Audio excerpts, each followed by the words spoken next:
ही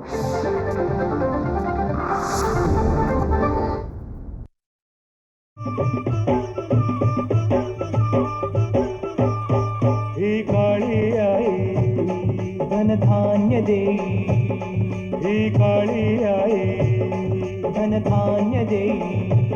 जोडते मनाची नाती आमची माती, आमची माणसं, आमची माती, आमची माणसं, आमची माती, आमची माणसं, आमची माती, आमची माणसं, आमची माती, आमची माणसं.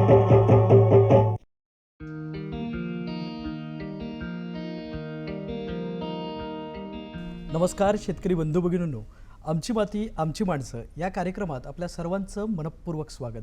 मंडळी, ऊस हे एक प्रमुख नगदी पीक.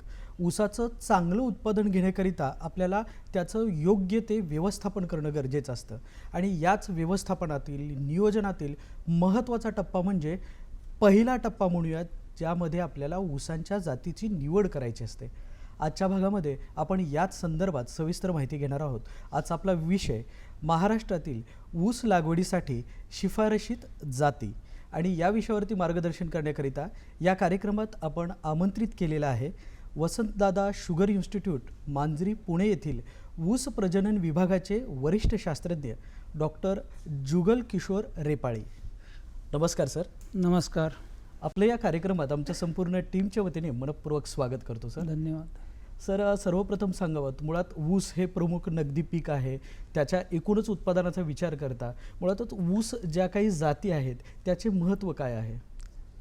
यामध्ये आपण महाराष्ट्रातील साखर उद्योगाचा जर आपण थोडासा इतिहास पाहिला तर आपल्याला असं लक्षात येतं की 1993-94 सालचा जर आपण आढावा घेतला तर याच्यामध्ये आपल्याला महाराष्ट्राचा साखर उतारा हा त्यावेळेस 11.13% होता. परंतु तोच जर 5-6 वर्षांनी आपण 2000-2001 जर पाहिला तर तो 11.63 इतका झालेला दिसून येतो. तर याच्यामध्ये 0.5% वाढ आपल्याला सरासरीमध्ये दिसून येते.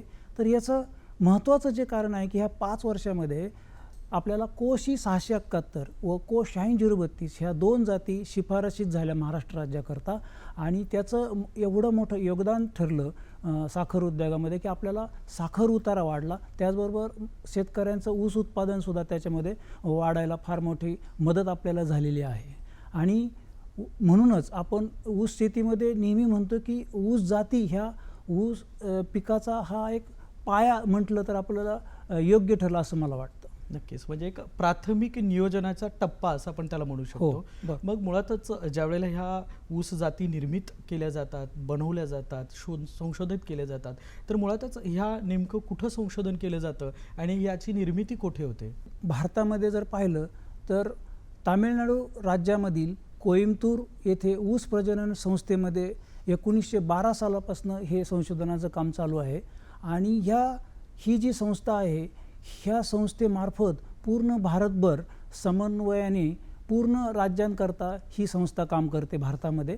आणि त्यांच्या अंतर्गत महाराष्ट्रामध्ये 1932 साली मध्यवर्ती ऊस संशोधन केंद्र पाडेगाव येथे हे काम चालू झालं. त्यानंतर वसंतदादा शुगर इन्स्टिट्यूटमध्ये हे काम 1987 सालापासून आपण हाती घेतलेलं आहे. यानंतर महाराष्ट्र राज्याची ऊस जातींची गरज पाहून वसंतदादा शुगर इन्स्टिट्यूटने स्वतःचे ऊस प्रजनन केंद्र आंबोली सावंतवाडी येथे 2006 सालापासून हे सुरू केलेले आहे.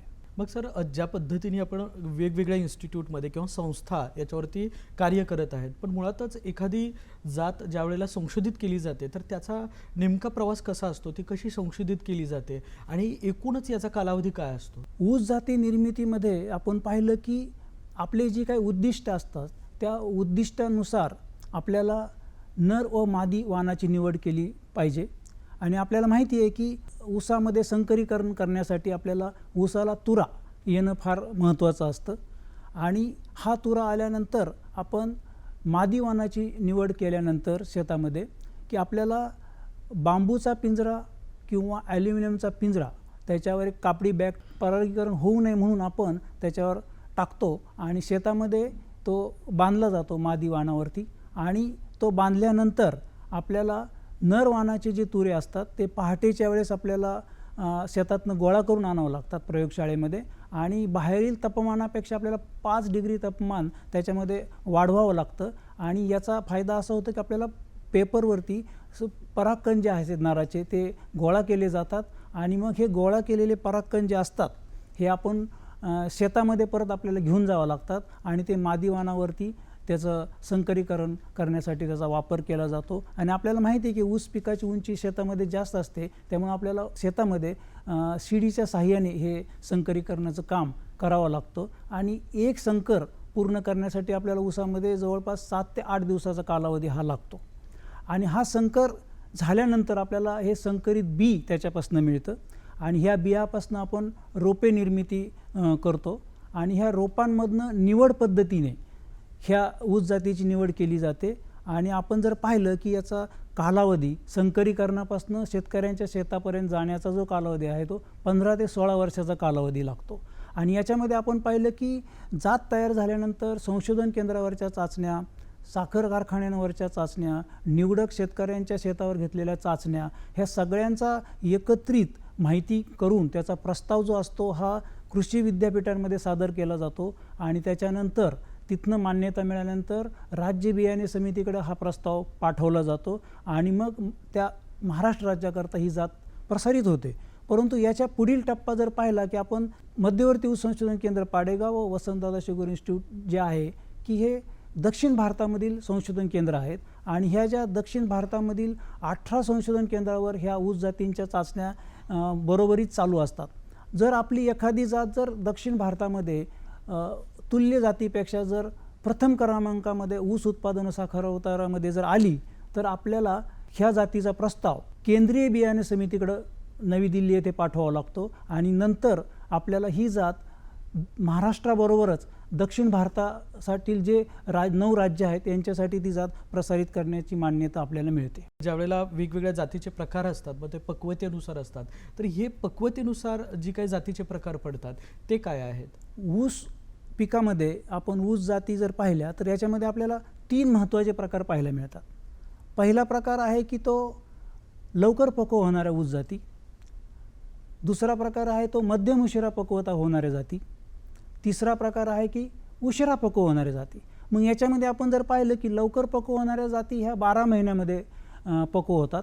मध्यम उशिरा पक्व होणाऱ्या ज्या ऊस जाती ह्या 14 महिन्यामध्ये पक्व होतात, आणि उशिरा पक्व होणाऱ्या ज्या जाती आहेत ह्या 15 महिन्याच्या नंतर याला पक्वता येते. अच्छा, म्हणजे पक्वतेनुसार उशिरा, मध्यम आणि लवकर येणाऱ्यामध्ये. पण मुळातच मग लवकर येणाऱ्या किंवा अर्ली मॅच्युरिटी असणाऱ्या ज्या काही आहेत त्या जाती कोणत्या आहेत?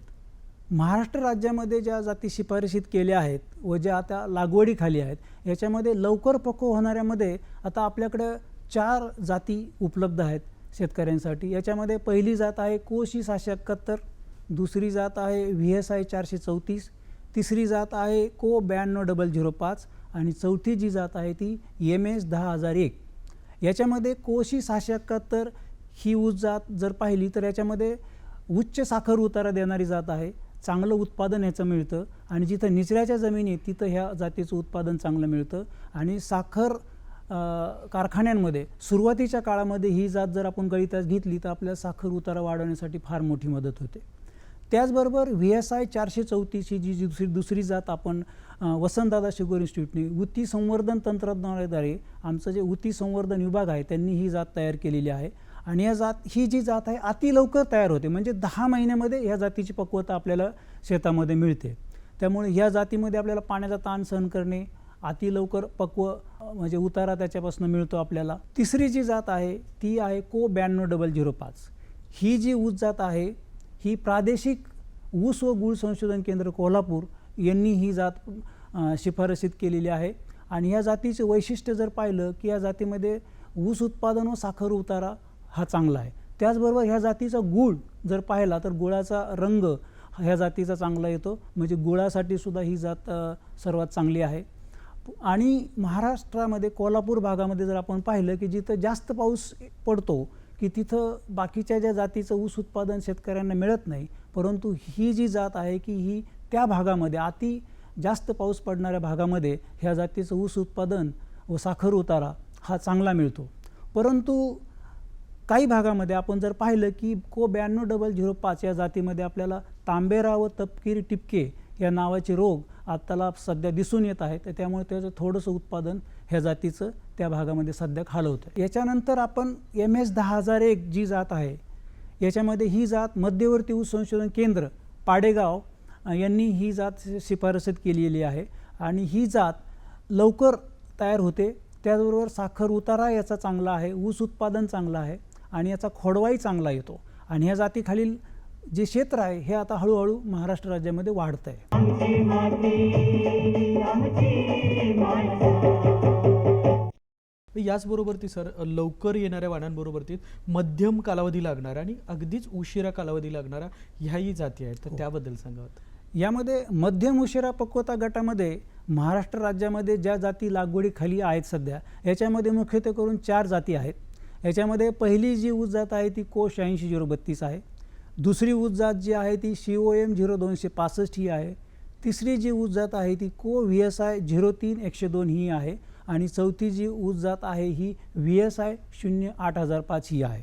याच्यामध्ये को 86-032 ही महाराष्ट्रातील सर्वात फायदेशीर ठरलेली ही अशी जात आहे 86-032 आणि ही जात आडसाली, पूर्व हंगामी, सुरू ह्या तिन्ही हंगामासाठी लागवडीसाठी योग्य आहे आणि सर्व प्रकारच्या जमिनीमध्ये ह्या जातीचं उत्पादन चांगलं मिळतं. त्याचबरोबर 2019मध्ये आपण आपल्या कोल्हापूर भागामध्ये जो पूर आला होता याच्यामध्ये सुद्धा ह्या जातीची गुणवत्ता दिसून आली की इतर जातींच्या तुलनेत पूर परिस्थितीमध्ये सुद्धा को 86-032 ही जात आपल्याला चांगली दिसून आलेली आहे.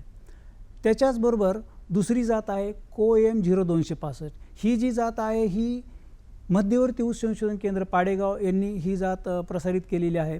या जातीचं वैशिष्ट्यामध्ये अधिक उत्पादन व थोडासा उशिरा मिळणारा साखर उतारा असं हिचं वैशिष्ट्य आहे आणि आपण जर पाहिलं की क्षारपड व क्षारपड चोपन जमिनीत जिथं दुसऱ्या कुठल्याही जातीचं उत्पादन आपल्याला मिळत नाही त्या जमिनींमध्ये ह्या जातीचं उत्पादन चांगलं मिळतं आपल्याला आणि ही जातसुद्धा आडसाली, पूर्व हंगामासाठी सर्वात फायदेशीर ठरणारी जात आहे आणि ह्या जातीबरोबरच आपल्याला महाराष्ट्र राज्याचं जे ऊस उत्पादन वाढलं आहे त्याच्यामध्ये ह्या जातीचा वाटा फार मोठा आहे. अच्छा. तिसरी जी जात आहे याच्यानंतर ती को VSI 03-102. तर ही जी जात आहे वसंतदादा शुगर इन्स्टिट्यूटने ही जात प्रसारित केलेली आहे आणि या जातीचं वैशिष्ट्य म्हणजे ही जात सरळ वाढणारी जात आहे, लोळत नाही ही जात शेतामध्ये. आणि दुसरं म्हणजे को 9205 जिथं जास्त पावसाच्या भागात चालते तसंच ही को VSI 03-102 ही जास्त पावसाच्या भागामध्ये ही जात चांगलं उत्पादन व साखर उतारा देते आणि याच्यावरती तांबेरा किंवा तपकिरी टिपके नावाचे रोग हे येत नाहीत आणि कमी प्रमाणामध्ये दिसून येतात. त्यानंतर चौथी जी ऊस जात आपण पाहणार आहोत ती म्हणजे VSI 08,005. या जातीला दुसरं नाव आहे हे VSI 12-121 असं दुसरं नाव आहे या जातीला. ही जात आपल्या आंबोली संशोधन केंद्र जे आहे संस्थेचं तिथून ही जात संकर झालेला आहे आणि तिथून ही जात निर्माण केलेली आहे आणि वसंतदादा शुगर इन्स्टिट्यूटने आपल्या आंबोली संशोधन केंद्रातनं तयार केलेली ही पहिली ऊस जात आहे आणि ह्या जातीचं वैशिष्ट्य म्हणजे जास्त उत्पादन, जास्त साखर उतारा ह्या जातीमध्ये मिळतो. त्याचबरोबर अधिक चांगले गुण म्हणजे ह्याच्यामध्ये फुटव्याची क्षमता चांगली आहे आणि याचे कमीत कमी आपण 2-3 खोडवे घेतले तरी आपल्याला खोडव्याचं उत्पादन हे दरवेळेस चांगलं मिळतं याच्यामध्ये.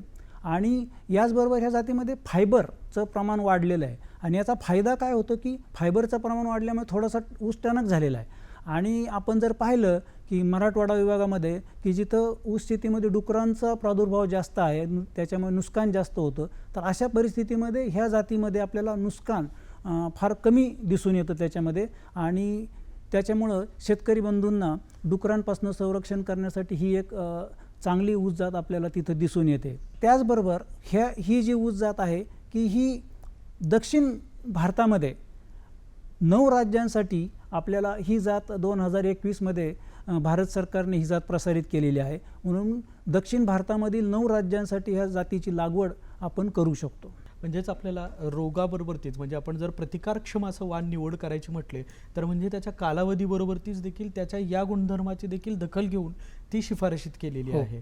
मग सर, ज्यावेळेला आपण शिफारशीत जातींची निवड करतो तर यामुळे मुळातच असं आहे की दर संशोधन झाल्यानंतर काही कालावधीमध्ये नवीन अशा जाती शिफारशीत केल्या असतात.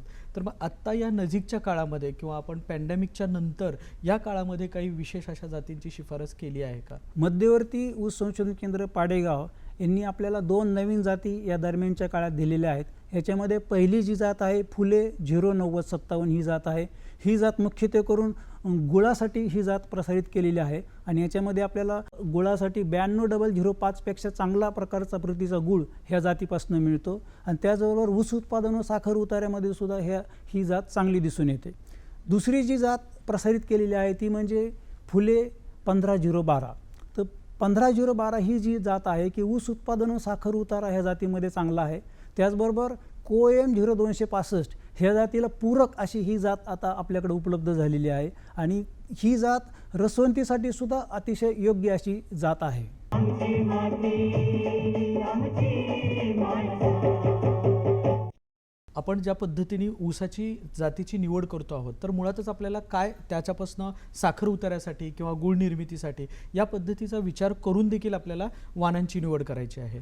तर मग वाणांची निवड म्हटल्यानंतर या जसं आपण उत्पादनाचा विचार करतोय त्याचबरोबर ती लागवडीचा हंगाम, लागवड पद्धत याचाही विचार होणं आवश्यक असावा. तर मुळातच आपण शेतकरी बांधवांनी ज्यावेळेला ऊसाच्या वाणांची निवड करायची आहे तर त्या वाणांची निवड करत असताना काय निकष असावेत? यामध्ये आपण जर पाहिलं की ऊस जात प्रसारित झाल्यानंतर बरेचसे शेतकरी त्या जातीचं बेणं मिळण्यासाठी मिळेल तिथून ते बेणं आणून ते लावतात आणि कुठली शहानिशा न करता ते लावतात आणि यामध्ये बऱ्याच वेळेस शेतकऱ्यांची फसवणूक होते. म्हणून त्यांना एक सल्ला आपण असा देऊ शकतो की नवीन ऊस जातीचं बेणं जर आपल्याला आणायचं असेल तर त्रिस्तरीय बेणे पद्धतीद्वारे म्हणजे संशोधन केंद्रावरून साखर कारखान्यावरच्या नर्सरीवर तयार केलेलं आणि तिथून निवडक शेतकऱ्यांच्या शेतावर तयार झालेले बेणेमळे जे असतात त्या बेणेमळ्यातलंच बेणं जर आपण खात्रीशीर पद्धतीने आणून लावलं तर शेतकऱ्यांची फसवणूक टळू शकते. त्याचबरोबर ऊस जात निवडीसाठी शेतकरी बंधूंनी ऊस जातीचे जे वैशिष्ट्य असतात त्याचा अभ्यास केला पाहिजे आणि ह्या अभ्यास करून त्यांच्याकडच्या जमिनीचा प्रकार कुठला आहे, त्यांच्याकडे उपलब्ध पाण्याचं स्रोत कुठला आहे याचा त्यांनी अभ्यास केला पाहिजे आणि यांचा जर मेळ घालून जर त्यांनी ऊस जात जर निवडली तर त्याच्यामध्ये आपल्याला त्यांचं ऊस उत्पादन वाढायला निश्चितच मदत होणार आहे. नक्कीच. म्हणजे आपण वाणांची निवड करत असताना उपलब्ध स्रोत त्याचबरोबर माती परीक्षण, लागवड हंगाम या सगळ्या घटकांचा विचार करणं नक्कीच गरजेचं आहे. मग सर, मुळातच आपण ज्यावेळेला या ऊसांच्या निवडींचा विचार करतो, जातींचा निवड करतो तर पुढील काळामध्ये आता नजीकच्या किंवा भविष्यामध्ये सध्याच्या परिस्थितीमध्ये कोणत्या नवीन जाती शिफारशीत केल्या जाऊ शकतात? भविष्यामध्ये पुढील वर्षी याच्यामध्ये आपल्याला 2 नवीन जाती मिळणार आहेत. तर यामध्ये पहिले जे वाण यावर्षी पूर्व प्रसारित झालेलं आहे हे मध्यवर्ती ऊस संशोधन केंद्र पाडेगाव यांनी केलेलं आहे. PDN 15-006 किंवा त्याला फुले 15-006 या नावाने ते पूर्व प्रसारित झालेलं आहे आणि हा वाण सरळ वाढणार आहे. याच्यामध्ये 86-032 या जातीपेक्षा ऊस उत्पादन व साखर उतारा चांगला आहे. याच्यामध्ये दुसरं वाण जे पूर्व प्रसारित झालेले ते वसंतदादा शुगर इन्स्टिट्यूट मार्फत हे वाण पूर्व प्रसारित झालेलं आहे. त्याचं नाव आहे VSI 18121 हे वाण आहे. हा वाणसुद्धा सरळ वाढणार आहे. 86-032 पेक्षा याच्यामध्ये खोडवाचं उत्पादन चांगलं मिळतं, साखर उतारा चांगला मिळतो आणि भविष्याच्या काळामध्ये हे दोनही वाण ज्यावेळेस प्रसारित होतील त्याच्यामध्ये आपल्याला ऊस शेतीमध्ये यांत्रिकीकरणासाठी ह्या दोन्ही वाहनांची आपल्याला भविष्यामध्ये निश्चित गरज लागणार आहे आणि त्याचा फायदाही होईल.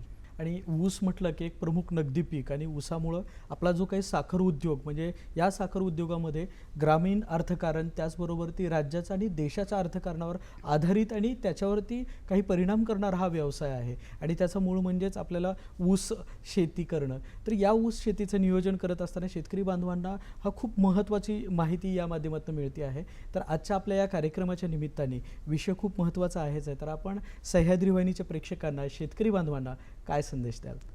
तर शेतकऱ्यांना शिफारशीत ऊस जाती आता आपल्याला उपलब्ध झालेल्या आहेत आणि शेतकऱ्यांनी ह्या ऊस जातीची निवड योग्य पद्धतीने जर केली तर शेतकऱ्यांचं ऊस उत्पादन याच्यामध्ये वाढायला आपल्याला भविष्यामध्ये मदत होईल. त्याचबरोबर महाराष्ट्राचा सरासरी ऊस उत्पादन व साखर उतारा वाढवण्यासाठी आपल्याला ह्या नवीन ऊस जातींची निश्चित मोलाची मदत आपल्याला भविष्यामध्ये होणार आहे. जसं आपण म्हणालात की याचं संशोधन हे विविध संस्थांमध्ये चालू असतं, पण त्याचबरोबर ती वसंतदादा शुगर इन्स्टिट्यूट या ऊस जाती निर्मितीमध्ये, त्याचबरोबर ती अगदी साखर उद्योगापर्यंत खूप मोठ्या प्रमाणामध्ये कार्यरत आहे. तर आपल्या वसंतदादा शुगर इन्स्टिट्यूट संदर्भात आपण काय सांगाल? वसंतदादा शुगर इन्स्टिट्यूटमध्ये आपण जर पाहिलं तर ऊस शेतीमध्ये ऊस जाती निर्मितीपासनं ऊस तोडणीपर्यंत जेवढं काय तंत्रज्ञान शेतकऱ्यांपर्यंत आपल्याला पोहोचवता येईल तेवढं पोहोचवण्याचं काम, मोलाचं काम चालू असतं.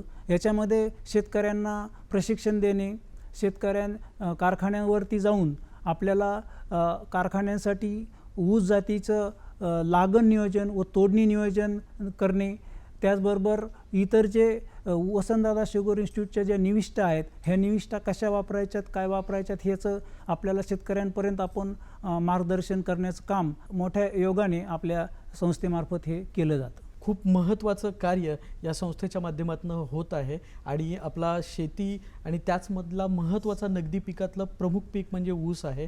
तर आपण या कार्यक्रमात सहभागी होऊन एका महत्त्वाच्या विषयावरती मार्गदर्शन केलं त्याबद्दल धन्यवाद आणि आपल्या पुढील वाटचालीसाठी शुभेच्छा. धन्यवाद. नमस्कार.